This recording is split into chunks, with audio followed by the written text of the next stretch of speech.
হ্যাঁ তোমারটা ভালো, বক্স দেখাও, ধরো ধরো ধরো, বক্স দেখাও, তোমার মালের বক্স দেখাও, তোমার মালের বক্স দেখাও। তাহলে তোমার মালটা ভালো না আমার মালটা খারাপ? হ্যাঁ, তাহলে তুমি ওটাকে রিটার্ন দিতে বলেছো কেন? আমার মালকে রিটার্ন দিতে বলেছো কেন? আবার হসপিটালে কথা বলবেন, ধরুন এটা, আপনি এটা ধরুন। মানুষকে হ্যারাসমেন্ট করাচ্ছেন সকাল থেকে এখানে বসে। আপনি কে এখানে?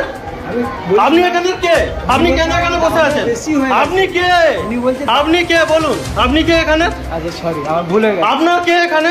আমি স্যারের সাথে আমি বলি, শুনুন, আমার কাছ থেকে একটা মাল নিয়েছে, আমি ভালো মাল দিয়েছি, বলছে যে এই মালটা খারাপ বলে এখান থেকে ভুংভাং দিচ্ছে। কে হসপিটালে রেখে? কে আপনি এই হসপিটালে কোনো ঢুকে আছেন? কে আপনি বলুন, বলুন আপনি কে এখানে? কে আপনি বলুন, আপনি কে এখানে? কেউ না। আপনি কে? তাহলে কেন এখানে ঢুকে আছেন? কি আপনার তোর বাবা? এখান থেকে মাল বিক্রি করছেন কেন? এখান থেকে মাল বিক্রি করছেন কেন? তাহলে এখান থেকে লোকের কাছে পাঠাচ্ছেন কেন? এখান থেকে কেন লোকের কাছে কি রাইট আছে? আমি বলেছি বাইরে কিনতে। বাইরে কিনতে? আপনি বলে দিয়েছেন নিউ লাইফে কিনতে। একটা মাল দিয়েছেন, এর কোনো বক্স নেই। এটা কি মাল? কি মাল এটা? এটা কি মাল? বক্স নেই, কিছু নেই, এটা কি? এর কি রাইট আছে? আমার এই কোম্পানির রাইট আছে, এখানে সব প্রমাণ এখানে আছে, সব। তোমার কি আছে? তাহলে আমার মালটা খারাপ, তোমার মালটা ভালো কি করে হয়? তাহলে আপনি পাঠিয়েছেন কেন? কমিশন খান, এখানে বসে বসে কমিশন খান, তাই তো? বলুন, আপনি এখানে বসে আছেন কেন? বলুন, কি রাইট আছে? আপনি এখানে কেন বসে আছেন? কি রাইট আপনার? আবার বেরিয়ে যাচ্ছেন। এখানে কি রাইট আছে আপনার? বলুন বলুন বলুন, কি হলো? পালাচ্ছেন কেন? বলুন, আরে পালাচ্ছেন কেন? কি?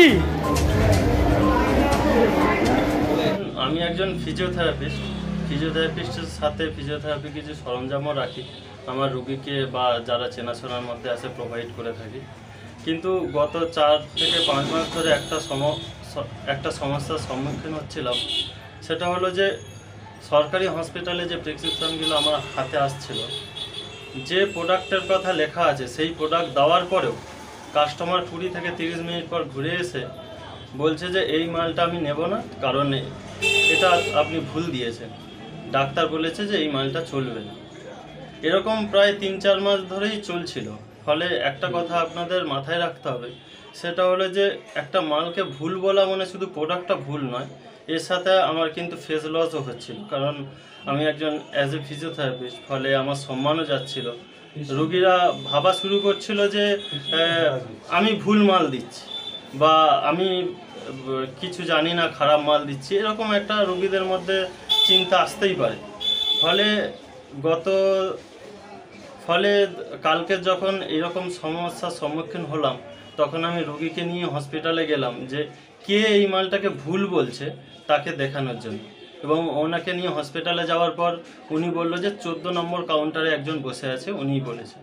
ফলে আমি গিয়ে ওনাকে জিজ্ঞেস করলাম যে আমার মালটা ভুল কোথায়। ক্যামেরায় আপনারা দেখবেন ভিডিওতে যে উনি বলছে না এটা তো ঠিক আছে। তো আমি বললাম তাহলে রিটার্ন দিতে বলেছো কেন? উনি বলছে যে না, এর থেকে ভালো মাল দেওয়ার জন্য। কিন্তু তাকে আমি যখন ওনারা যেটা প্রোভাইড করেছে যখন বার করে বললাম যে এর কোনো বক্স নেই, পলি নেই, কিছু নেই, খোলা মাল, তারপরেও এটা কি করে ভালো হয় আমার থেকে? আপনি এই হসপিটালের কে বলার পরেই কিন্তু উনি ভিডিওতে দেখবেন যে উনি পালিয়ে যাচ্ছে, কথা বলছে না। বাইরের লোক হসপিটালে থাকার কি প্রয়োজনীয়তা আমি জানি না, এবং কার মদতে এগুলো চলছে আমি জানি না, কিন্তু আমার সঙ্গে যেটা হচ্ছিল সেটা ঠিক না ভেবে এবং রুগীদের এটা দেখানোর জন্যই যে আমি আমার দিক থেকে ঠিক, কিন্তু ওখানে ভুল বোঝানো হচ্ছিল, সেই জন্যই আমি রুগীকে নিয়ে গেছিলাম। মানে এখানে কি একটা দালাল চক্র কাজ করছে বলে মনে হয় তোমার?